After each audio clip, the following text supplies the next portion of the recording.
কি হৈছে আজি? মই আজি 10 মান বজাত গোলগঞ্জলৈ আহিলোঁ আৰু গোলগঞ্জৰ ব্ৰিজত দি গৈ থাকোঁতে দেখা পালোঁ যে থানাৰ 100 মিটাৰ দূৰত প্ৰায় 4-5খন মান ট্ৰেক্টৰ ব্ৰিজৰ তলত পাৰ্টি গাড়ী আছে। তাত মই বাইকখন ৰাখি মই ভিডিঅ' কৰি আছোঁ। ভিডিঅ' কৰি অৱস্থাতে 4জন মানুহ আহি মোক প্ৰায় লাত মাৰি প্ৰায় 100 মিটাৰ লৈ গ'ল আৰু কয় যে মোক ভয় ভাবুকি দেখুৱাই কয় যে ভিডিঅ' এতিয়া ডিলিট কৰ, যদি নিউজটো বাজে তেনেহ'লে তোক মাৰ্ডাৰ কৰিম, মই এনেকৈ প্ৰাণী মৰাৰ ভাবুকি দিয়ে। আপুনি কি কৰে? মই এজন সাংবাদিক। ভিডিঅ' কৰোঁতে আপোনাক ধমকি দিলে? হয়, ভিডিঅ'টো যদি ডিলিট নকৰে তেনেহ'লে তোক প্ৰাণী মাৰি দিব। থানাত এজাহাৰ দিছে নেকি? এতিয়াই মই থানাত এজাহাৰ দাখিল কৰিলোঁ, গোলগঞ্জ থানা। এতিয়া কি বিচাৰে?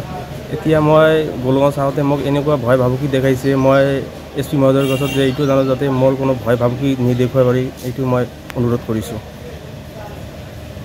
নিজকে সজাই তুলিবলৈ প্ৰয়োজন এযোৰ প্ৰিয় সাজপাৰৰ। ফেষ্টিভেল, ব্ৰাইডেল ছেকশ্যনকে আদি কৰি পাৰ্টি গেট আপলৈকে মুঠৰ ওপৰত এযোৰ মন পচন্দৰ সাজপাৰৰ বাবে চিন্তা কিহৰ?